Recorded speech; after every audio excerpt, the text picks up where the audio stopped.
18 के श्लोक नंबर 62 में भगवान स्वयं कह रहे हैं कि अर्जुन उस परमेश्वर की शरण में जा जिसकी कृपा से परम शांति व शाश्वत स्थान अर्थात सतलोक को प्राप्त होगा।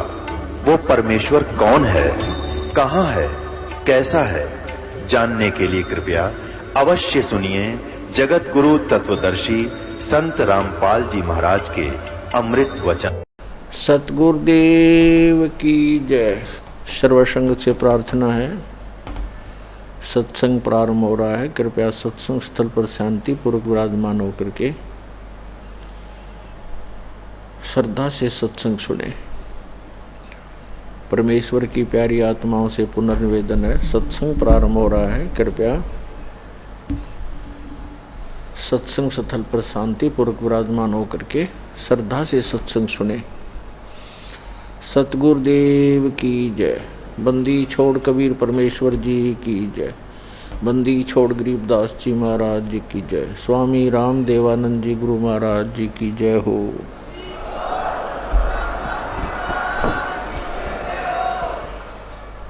गरीब नमो नमो सतपुरुष को नमस्कार, गुरु की नहीं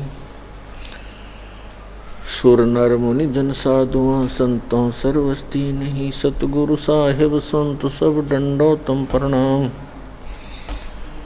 आगे पीछे मध हुए तिनको जा कुर्बान। नराकार निर्विषम कालजार वै भंजनम निर्लेपम निज निर्गुणम अकलनु वेशुंदनम। सोहम सुरति समाप्तम सकल समाना निर्तलय उज्ज्वल हिरंबर हरदम अम्बे पर्वता है वार पार निमज्जतम। ग्रीव जो सुमर सिद्ध होई गणनायक गलता ना करो अनुग्रह सोई पारस पद परवाना। आदि गणेश मनाऊं गणनायक देवन देवा। चरण कमल लो लाऊं आदंत करूं सेवा। परम शक्ति संगीतम रिद्धि सिद्धिदाता सोई। अवगत गुण अतीतम सत्य पुरुष निर्मोही। जगदम्बा जगदीशम मंगल रूप मुरारी। तन मन अर्पों शीसम भक्ति मुक्ति भंडारी। सुर नर मुनि जन ध्यावे ब्रह्मा विष्णु महेशा। शेष सहस मुख गावे पूज्य आदि गणेशा। इंद्र कुबेर सरीखा वरुण धर्म राय ध्यावे। समरस जीवन जी का मन इच्छा फल पावे। 33 कोटि अधारा ध्यावे शेष 88। उतरे बहुत जल पारा कट है यम की फांसी। 33 कोटि अधारा ध्यावे शेष 88। उतरे बहुत जल पारा कट है यम की फांसी। कर जोरूं विनती करूं धरूं चरण पर शीशे। गुरु जी राम देवानंद जी महाराज ने दियो नाम बख्शीश। कोटि कोटि सिजदा करूं कोटि कोटि प्रणाम। चरण कमल में राखियो मैं बांधी जाम गुलाम। कुत्ता हूँ गुरुदेव का रामपाल दास का नाम। गले प्रेम की जेवड़ी जाखें तो वहाँ जाऊं। तो करो तो बावड़ू दूर दूर करो तो जाऊं। ज्यों रखो त्यों ही रहूं। जो देवो सो खाऊं। जय इब के सतगुरु मिले सब दुख आँखों रोए। चरणों ऊपर शीश धरूं, कहूँ जो कहनी हो।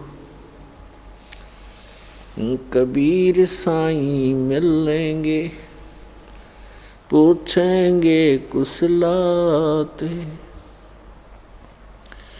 आदि अंत की सब कहूँ, अपने दिल की बात। हे गुरु जी तुम ना भूलियो, चाहे लाख लोग मिल जाएं, हमसे तुमको बहुत है, तुमसे हमको नहीं। तुमरे विसारे क्या बने, मैं किसकी शरण में जाऊं। शिव विरंच मुनि नारदा, तिनके हृदय न समाऊं। परमपिता परमात्मा पूर्ण ब्रह्म, सारी सृष्टि के रचनहार, कुल मालिक कबीर परमेश्वर जी की असीम रजा से आप सभी पुण्यात्माएं सत्संग सुनने के लिए उपस्थित हुए।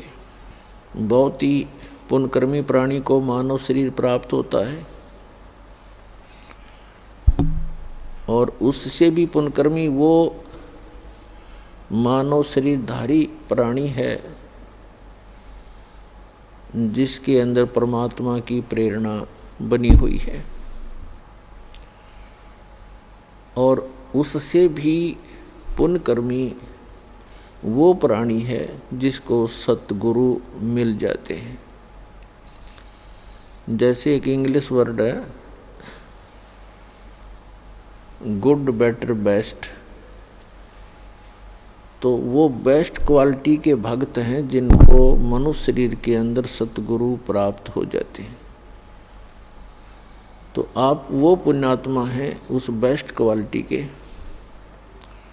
आप जी को परमात्मा ने दया करके सतगुरु मिला दिए। कहते हैं जिस दिन सतगुरु भेंटियो, सो दिन लेख जाने, बाकी समय व्यर्थ गयो, बिना गुरु के ज्ञान। परमेश्वर कबीर जी यथार्थ भक्ति मार्ग को स्वयं ही बताने के लिए इस धरातल पर आते हैं,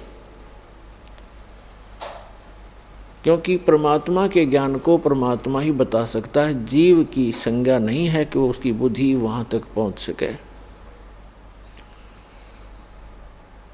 तो पुण्यात्माओं परमात्मा ने दया करी है, वो प्रत्येक युग में आते हैं, ये ज्ञान सुनाते हैं। कहते हैं मानुष जन्म पाय कर, जो नहीं रटे हरि नाम, जैसे कुआ जल बिना, बनवाया क्या काम। जिस प्रकार कितना ही सुंदर कुआ हो, उसमें जल ना हो, बढ़िया उसका स्ट्रक्चर बना रखा हो, उसके ऊपर अच्छी छतरी लगा रखी हो, और जल उसके अंदर है नहीं, उसका नाम भले ही कूप है, कुआ है, लेकिन गुण कुएं के नहीं है। ठीक इसी प्रकार मानव शरीर प्राप्त प्राणी यदि परमात्मा की भक्ति नहीं करते हैं तो वो ऐसे हैं जैसे जल रहित कुआं होता है। फिर परमात्मा बताते हैं मानुष जन्म दुर्लभ है, ये मिले न बारंबार, जैसे तरुवर से पत्ता टूट गिरे, वो बोर न लगता डर। साथी हमारे चले गए, हम भी चालन हारे, कोई कागज में बाकी रह रही, तात लगी है वार। वो पृथ्वीपति चकवे गए, जिनके चक्कर चलंत, रावण सरीखे कौन गिणे भाई ऐसे गए अनंत। मर्द गर्द में मिल गए वो रावण से रणधीर, कंस के सी चाणूर से भाई हरणा कुश बलवीर। तेरी क्या बुनियाद है तू जीव जन्म धर लेत, गरीब दास भगवान की भक्ति बिन तेरा खाली रह गया खेत। अपने आत्माओं परमात्मा ने आके जानकारी दी है कि आप ये सोचकर गलती करते रहते हो कि हम अभी बहुत दिन तक संसार में रहेंगे, क्योंकि जो 10-20 वर्ष के बालक हैं उनकी तो स्वाभाविक वृत्ति है कि अभी मृत्यु होगी नहीं, और जो 50-40 वर्ष के हो गए हैं वो भी सोच रहे हैं अभी 100 वर्ष तक तो जीवित रहते ही हैं, 60, 70, 75 तक तो जीवित रहते ही हैं। जो 70, 75 और 80 तक पहुंच गए हैं वो भी ये सोचकर जी रहे हैं कि अभी नहीं मरेंगे, क्योंकि मानव की आयु 100 से भी ऊपर तक भी हो जाती है। लेकिन हमारी बुद्धि उस समय काम करना बंद कर देती है। एक्सीडेंट हो जाता है, 10 वर्ष के बालक, 20 वर्ष के बच्चे, 30 वर्ष के, 40 वर्ष के, 50 वर्ष के, या किसी बीमारी के कारण, रोग के कारण भी मृत्यु हो जाती है। तो यहाँ परमात्मा याद दिलाते हैं, इसी भूल के कारण आप यहाँ गफलत भी करते हो, भक्ति कम करते हो और बुराइयां भी करते हो। जिस व्यक्ति को ये पता लग जाए कि तेरी मृत्यु अब कुछ ही दिनों के बाद होने वाली है, उसने ना तो बकवाद बावें, ना कोई इधर उधर की चोचले हैं, ना कोई कार और का कोठी की तरफ उसका ध्यान जावे। तो इस प्रकार एक भक्त की वृत्ति परमात्मा और परमात्मा के ज्ञान पर लगी रहे तो बहुत सी बुराइयों से बचेगा, भक्ति ठीक करता रहेगा। और ये सत्य है। परमात्मा कहते हैं कि साथी हमारे चले गए, और अपने ऊपर ही उदाहरण दे रहे हैं परमात्मा कबीर भगवान के, साथी हमारे चले गए और हम भी चालनहार, कोई कागज में बाकी रह रही तात लागरी वार। पुण्यात्मा, आप बहुत से उदाहरण देखते हो, प्रत्येक को पता है इस बात का कि एक फलाना व्यक्ति था, पूरा उसका संपन्न परिवार था और अभी आयु भी 50 वर्ष की भी नहीं हुई थी, मृत्यु होगी, और उसकी उमंगें पता नहीं कितनी होंगी, ये करूँगा वो करूँगा, भाई ये करना शेष है, ये करना शेष है। एक मुख्यमंत्री आंध्र प्रदेश का, एक मुख्यमंत्री अरुणाचल प्रदेश के, और एक पूरा का पूरा कैबिनेट यानी पूरा मंत्रिमंडल जिसमें 95 मंत्री और MP थे, पोलैंड देश के, अपनी जहाज से जा रहे थे, कोई हेलीकॉप्टर से जा रहा था और दुर्घटनाग्रस्त हो गए। उनकी कितनी आशाएं थी, उन्होंने पता नहीं कहाँ कहाँ पार्टियां अटेंड करनी थी, उनके स्वागत के लिए बहुत से उनके मित्र हार लिए खड़े थे गले में डालने के लिए, और उनके गले की हार फिर मौत बन गई। तो यहाँ परमात्मा कबीर जी कहते हैं, मौत भूल गया बावड़े तन अचरज किया कौन, वो जाने का दिन तू भूल चुका है। मौत विसारी बावरे अचरज किया कौन, और ये तन माटी में मिल जाएगा जो आटे में लौण। तो पुण्यात्मा, परमात्मा हमें याद दिलाते हैं कि साथी हमारे चले गए। आपके बहुत से मित्र या कोई रिश्तेदार या वैसे देखने में आते हैं वो सब जा रहे हैं, तो आप भी जाने वाले हो। कबीर साहब कहते हैं आप भी जाने वाले हो, कोई कागज में बाकी रह रही है, यानी कोई शेष आयु है आपकी, और जिस दिन वो कागज पूर्ति हो जाएगी, यानी आपका आयु का समय पूरा हो जाएगा, तो तुरंत चले जाओगे, चाहे कितना ही आवश्यक कार्य आपका शेष रह गया हो। क्योंकि जिसको आपने अति आवश्यक कार्य मान रखा है, उसके अतिरिक्त उससे भी एक आवश्यक कार्य है परमात्मा की भक्ति, सेवा, सिमरन, गुरु की तलाश। वो आप नहीं करते हो तो परमात्मा आपके इन अनिवार्य कार्यों को महत्व नहीं देते,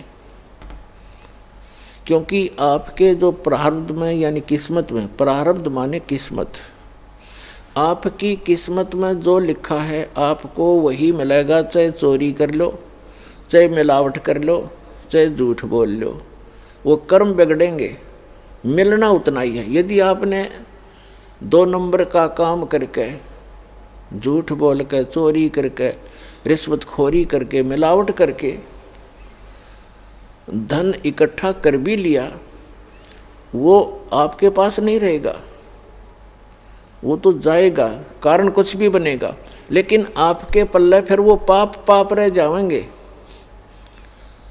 जो आपने उस धन को एकत्रित करने के लिए जो पाप इकट्ठे किए, झूठ बोली, चोरी करी, रिश्वत लिया, मिलावट की, तो वो पाप आपके पास रह जाएंगे, धन नहीं रहेगा।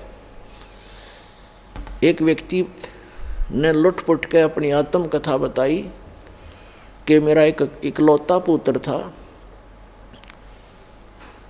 उसकी तबीयत ढीली रहने लगी, अस्वस्थ रहने लगा, उसका बहुत इलाज करवाया, झाड़े झपटों वालों के पास भी गए, जंतर मंत्र करवाए, देवी देवता पूजे, लोकल डॉक्टरों से, अपने शहर के डॉक्टरों से भी खूब इलाज कराया।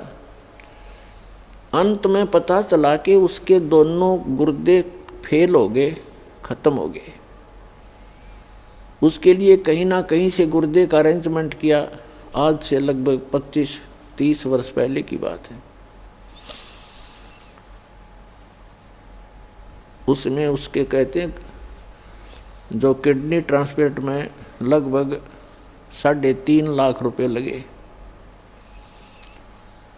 वो लड़का स्वस्थ हो गया, विवाह की तैयारी हुई।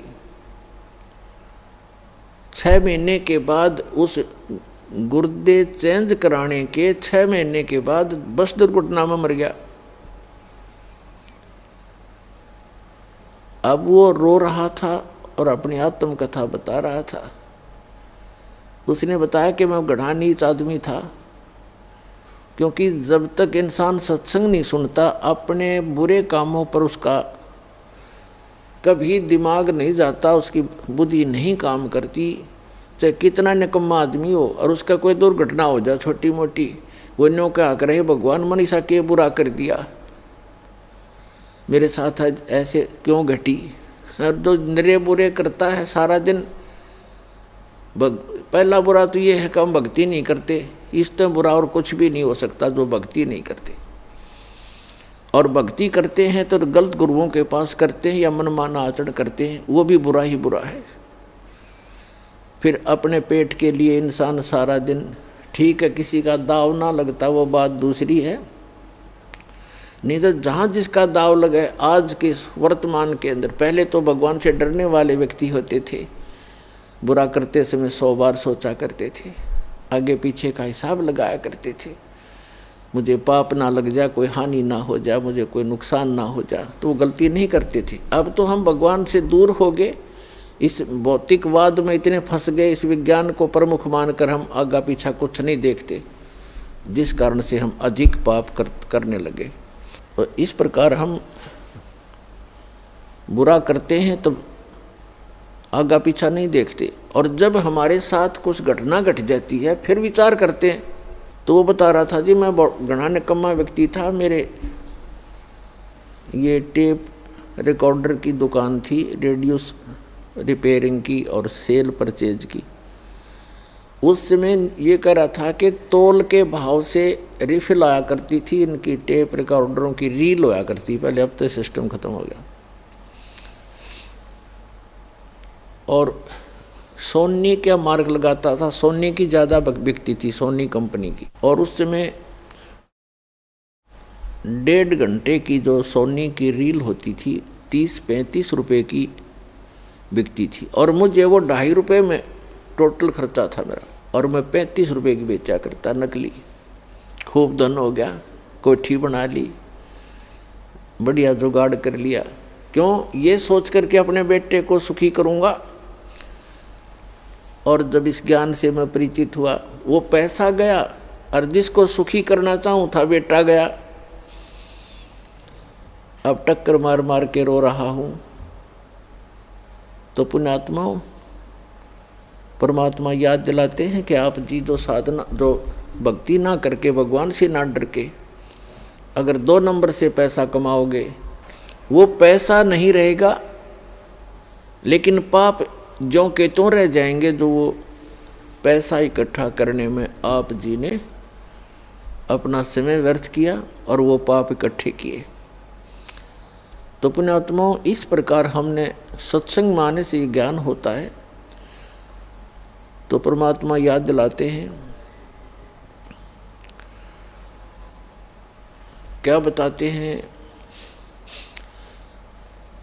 पतझड़ आवत देख कर बन रोवे मन माही, ऊंची टहनी पात थे अब पीले हो जाही। परमात्मा याद दिलाते हैं कि जिस समय पतझड़ आती है और बन हमें याद दिलाते हैं कि आपके साथ ऐसी बीत रही है, आप ध्यान नहीं देते, आप गलत स्थान पर रह रहे हो, यो लोक ठीक नहीं है। और जो भगवान से दूर हैं वो तो महादुखी प्राणी हैं, और दुर्भाग्य उन प्राणियों का। मनुष्य जीवन उनको मिला या ना मिला बराबर है। ये इतना भयंकर लोक है। परमात्मा की शरण में आने के बाद जीव को यहाँ थोड़ा बहुत जीने की राहत मिलती है, और आने वाले जो संस्कार, किस्मत की जो आपदाएं हैं, वो भी भगवान टाल देता है। परमात्मा को इसीलिए हम खोजा करते हैं। कहते हैं दुख में सुमन सब करें, सुख में करे ना कोई, और जय सुख में सुमन करें दुख का एक है। परमात्मा की भक्ति जो करते हैं सुख में, तो उनको दुख नहीं होते। और यदि दुखी प्राणी भी परमात्मा की भक्ति करने लगता है सत्य भक्ति श्रद्धा से, उनके दुख भी दूर हो जाते हैं। तो हम भक्ति कर अवश्य रहे थे, लेकिन भक्ति कर रहे थे शास्त्र विधि त्याग कर मनमाना आचरण कर रहे थे। श्रीमद् भगवद गीता अध्याय नंबर 16 के श्लोक नंबर 23 में कहा कि अर्जुन, जो शास्त्र विधि को त्याग कर मनमाना आचरण करते हैं, उनको न तो सुख होता है और न उनकी गति होती है और न ही उनकी कोई सिद्धि प्राप्त होती है, अर्थात यूजलेस, व्यर्थ। 16वें अध्याय के 24वें श्लोक में तुरंत कहा कि अर्जुन, इससे तेरे लिए कर्तव्य और अकर्तव्य की दृष्टि में शास्त्र ही प्रमाण है। किसी अन्य व्यक्ति की दंत कथा के आधार से तू अपनी भक्ति पर मत लगना। जो हमारे सदग्रंथ बताते हैं उन्हीं को आधार मानना। तो पुण्यात्माओं, हमारे जैसे आप जी का हमारा जन्म पवित्र हिंदू धर्म में हुआ। हमारे हिंदू धर्म के जो धर्म गुरु टीचर थे हमारे, वही हमारे सिलेबस से परिचित नहीं थे, तो हमें वो शास्त्र अनुकूल साधना बता नहीं सके, जिस कारण से हमारे पूर्वज प्रेत बने, पशु योनियों में चले गए। अब उनके लिए यत्न बनाते हैं, बाद में सरहद निकाल दो, ऐसे कर दो, वैसे कर दो, तेरामी कर दो, वर्षी कर दो। फिर क्या होगा? वो चला गया जहाँ जाना था, पीछे पापड़ बेल रहे हैं। तो ये शास्त्र विधि त्याग कर मनमाना आचरण था। तो पुण्यात्माओं, परमात्मा बताते हैं कि पतझड़ आवत देख कर बन रोवे मन माही, ऊंची टहनी पात थे इब पीले हो जाए। कहते हैं पात झड़नता ये कहे सुन भई तरवर राय, अब के बिछुड़े नहीं मिले ना जाने कहाँ गिरांगे जाए। तरवर कहता पात से सुनो पात एक बात, यहाँ की यह है रीति है एक आवत एक जात। अब परमात्मा हमें उदाहरण देना चाहते हैं कि जिस संसार में आप रह रहे हो ये एक वन है, और इसकी यहाँ की रीति क्या है कि एक आता है एक जाता है। जैसे वसंत ऋतु आती है, पतझड़ कहते हैं, जब पत्ते झड़ जाते हैं सब वृक्षों के, और फिर तुरंत कोपल फूट आती है, और कुछ देखते ही देखते कुछ दिनों में वो पत्ते बनकर लहरा रहे होते, फड़फड़ा रहे होते। एक वर्ष वो फड़फड़ा लेते हैं, फिर पीले होकर गिर जाते हैं, तुरंत नई कोपल फूट आती है, और वो भी ऐसे ही गिर जाते हैं। तो यहाँ परमात्मा हम उदाहरण देना चाहते हैं कि संसार रूपी वन है, और एक परिवार रूपी वृक्ष है, और इसके सदस्य रूपी पत्ते ये झड़ पीले हो यानी बूढ़े हो करके या रोगी होकर मरते जा रहे हैं, दुर्घटना से समाप्त हो रहे हैं। कहते हैं पतझड़ आवत देख कर बन रोवे मन माही, ऊंची टहनी पात थे वह पीले हो जाही। अब जैसे वृद्ध हो गए जो भक्त जो व्यक्ति, उनके सफ़ेद बाल हो गए ये हमारे की तरह। अब इनको ये सूचना मिल गई है कि तुम्हारी टिकट कभी भी कट सकती है, चालन की तैयारी करो। लेकिन हम बगैर ज्ञान के भगवान के अध्यात्म मार्ग से परिचित न होने के कारण हम और ही अटकलों में लगे रहते हैं, अभी नहीं मरेंगे अभी नहीं मरेंगे। जो आज मृत्यु को प्राप्त हुए या कल हुए वो भी ये सोच कर जी रहे थे अभी नहीं मरेंगे। इस भूल को सत्संग में मिटाया जाता है, दृढ़ निश्चय कराया जाता है। अब क्या बताते हैं परमात्मा कि पतझड़ के अंदर पीले पत्ते, पहले वाले पत्ते पीले होकर टूट टूट कर गिर जाते हैं।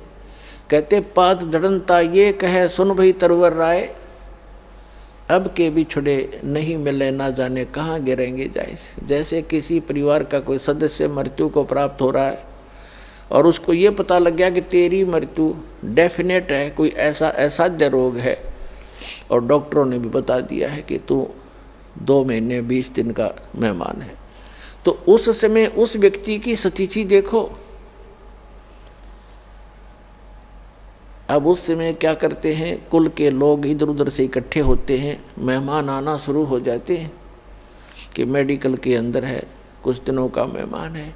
तो उसको सांत्वना देते हैं कि भाई यहाँ तो सभी ने मरना है, पीछे देख ले कोई दादा रहा ना परदादा रहा, एक दिन सबने जाना है, क्यों माड़ा मन करता है, खुश होकर जान दे दे।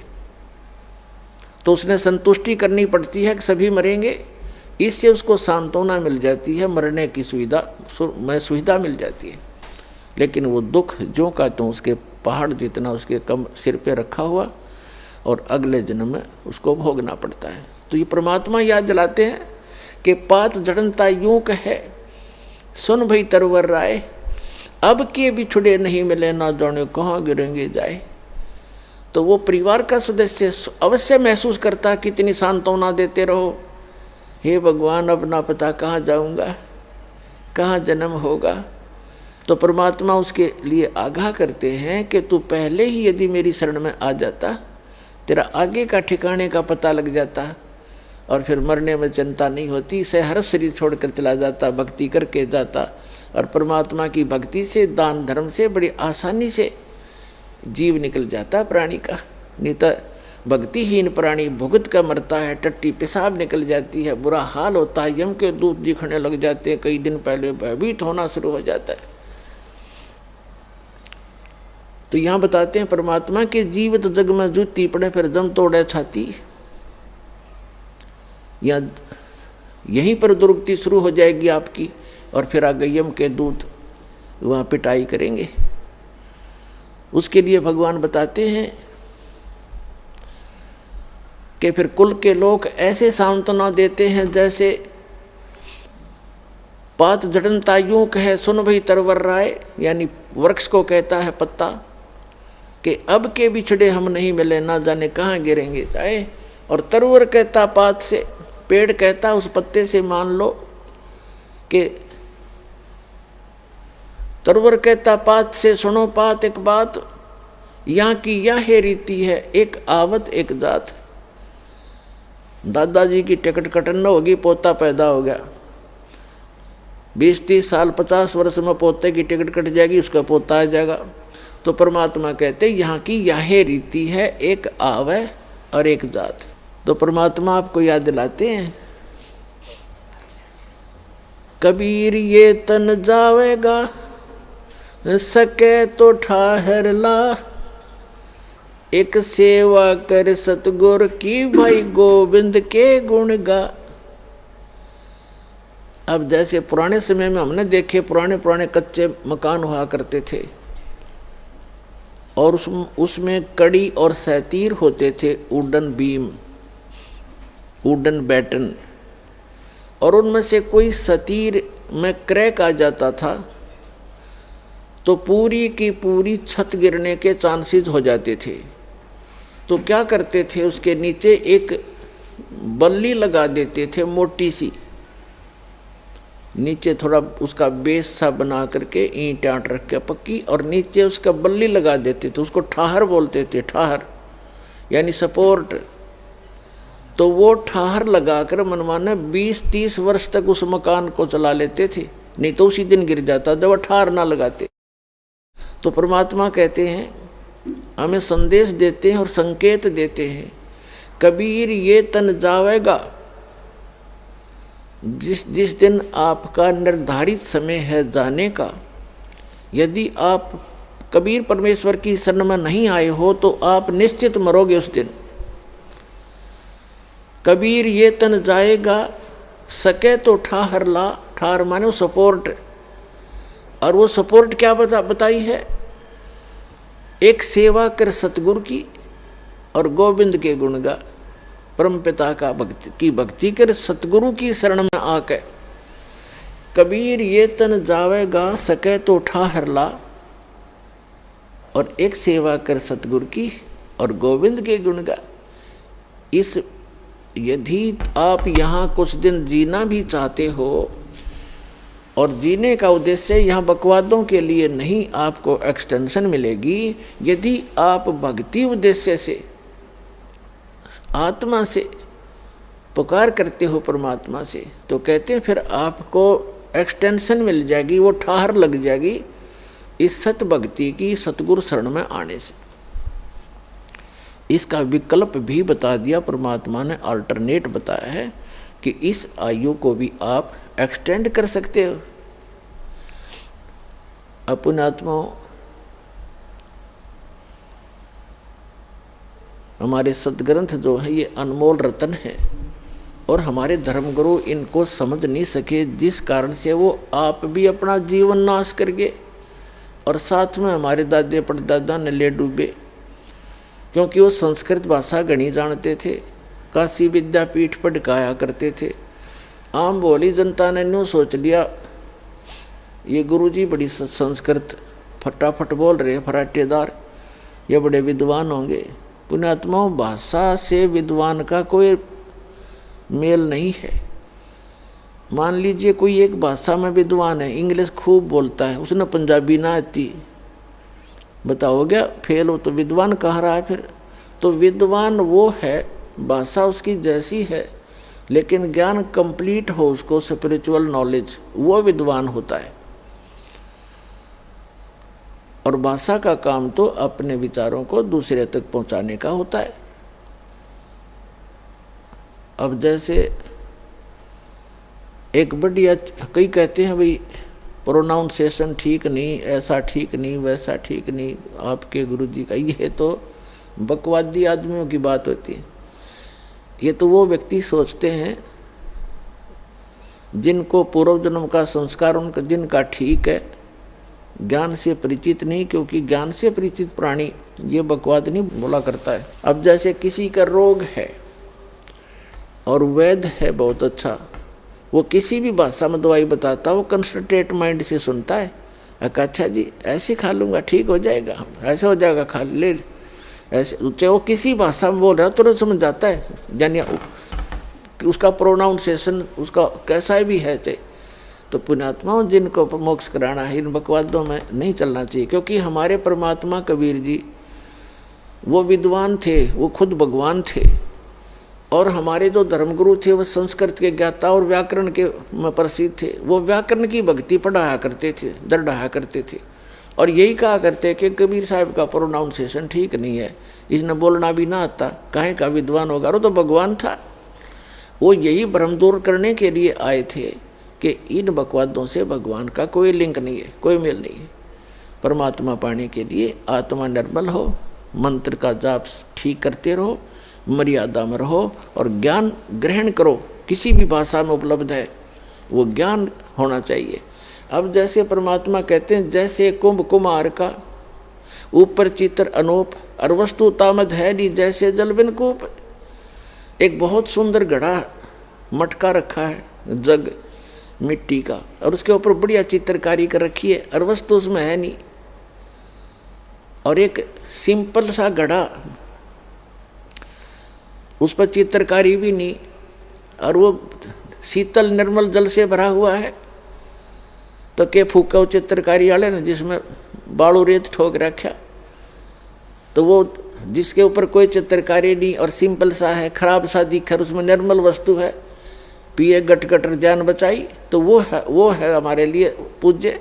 तो पुण्यात्माओं इन सब तरह की बकवादों से हटकर, इनके जो भिन्न भिन्न प्रकार के वचनों से हमारी बुद्धि हटकर इस तत्व ज्ञान पर दृढ़ हो जाएगी, तब तो हम भक्त बनेंगे, तब तो हम साधक बनेंगे। नहीं तो ऐसे विचलित रहेंगे, और विचलित व्यक्ति को भगवान मदद नहीं करता, उसको प्राप्त नहीं होता। तो क्या बताते हैं, ये हमारे धर्मगुरु जो थे ये हमारे सदग्रंथों से परिचित नहीं थे, और परमात्मा आए थे 600 वर्ष पहले स्वयं, क्योंकि वो आते ही रहते हैं, उसका